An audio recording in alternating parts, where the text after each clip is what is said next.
Mənsiz otların xasiyyətini öyrənmək olmaz.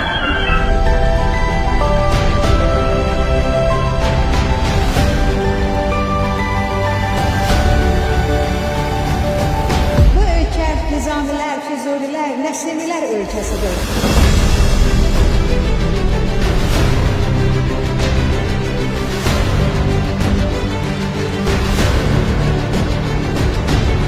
Fərid, orada elə bir dərs kitabı var ki, adam onu əlinə alan kimi dərsi əzbər bilsin. Orada elə dərs kitabı var ki, adam onu əlinə alan kimi dərsini əzbər bilsin. Əlbəttə var, tənbəllərin kitabı.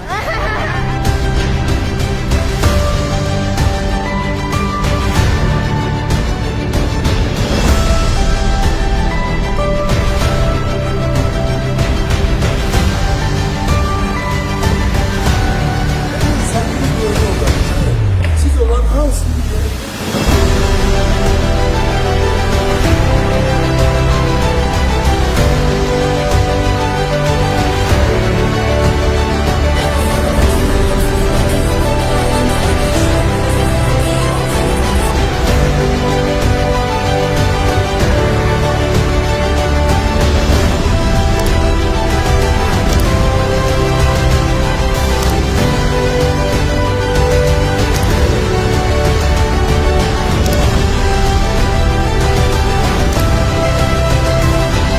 Bu möhtəşəm sərgi üçün Mədəniyyət Nazirliyinə təşəkkür